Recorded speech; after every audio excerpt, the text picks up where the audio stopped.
Hello नमस्कार मेरे दोस्तों, आप सभी कैसे हो। मैं पुनः आप सबों का वेलकम करता हूं इस टारगेट टॉपर 90 प्लस चैनल में। साथियों, पिछले वीडियो में हम लोगों ने चर्चा किया था पर्सनल प्रोनाउन के बारे में, जो प्रोनाउन का पहला टाइप था।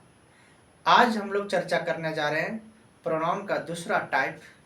प्रोनाउन का दूसरा टाइप प्रोनाउन का दूसरा type possessive pronoun. Possessive pronoun मित्रों, आखिरकार पोसेसिव प्रोनाउन क्या है?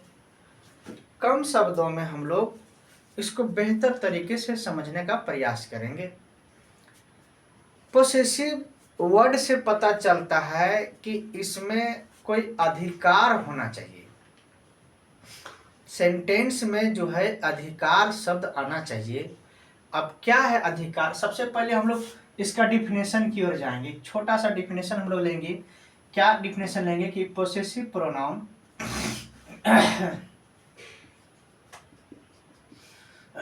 possessive pronoun refer to possession और ऑनरशिप। पोसेशन और ऑनरशिप। मित्रों, पोसेसिव प्रोनाउन का जो मेन वर्ड है वो है पोसेशन, या तो उसको ऑनरशिप कहिए। ऑनरशिप का मतलब मालिकाना हक, जो मालिक होता है उसी का अधिकार होता है।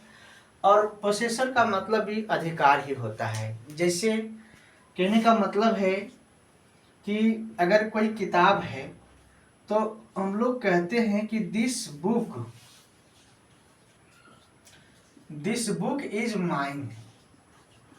अब माइन जो वर्ड आया है ये कहाँ से आया, मैं आगे वीडियो में आपको बेहतर तरीके से समझा दूंगा।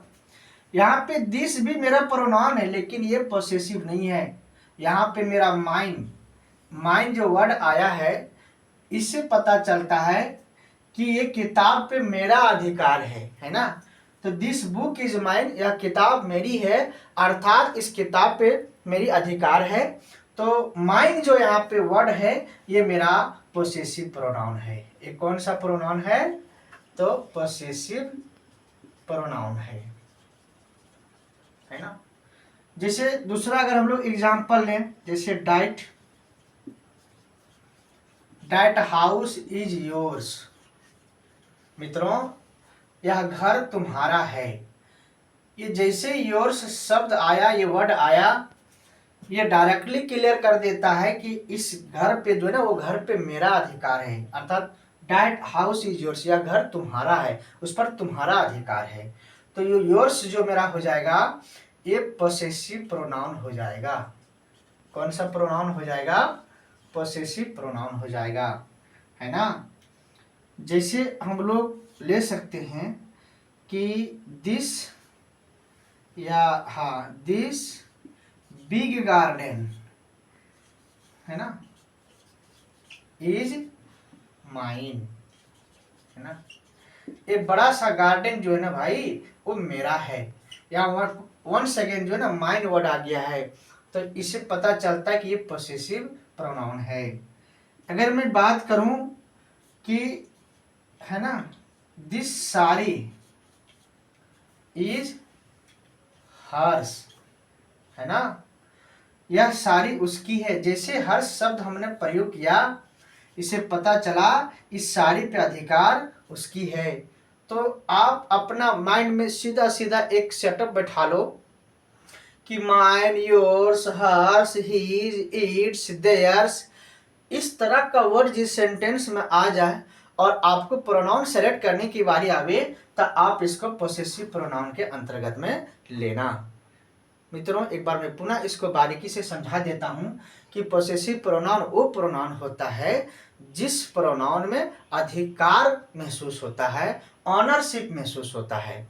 उसको हम लोग पोसेसिव प्रोनाउन कहते हैं। सिंपली इसको रटना नहीं है, माइंड में सेट कर लो कि जिस प्रोनाउन में ऑनरशिप और पोसेशन रेफर करता है या शो करता है उसको हम लोग पोसेसिव प्रोनाउन कहते हैं। और सिंपल ये वर्ड है जिसे आप माइंड में सेटअप करें ना, mine, your, hers, his, its, theirs, ये सभी जो मेरा है ये पोसेसिव प्रोनाउन के अंतर्गत आता है। आप ये सब वर्ड को लेकर के बहुत सारे सेंटेंस बना सकते हैं, इनका बहुत सारे सेंटेंस बन सकता है।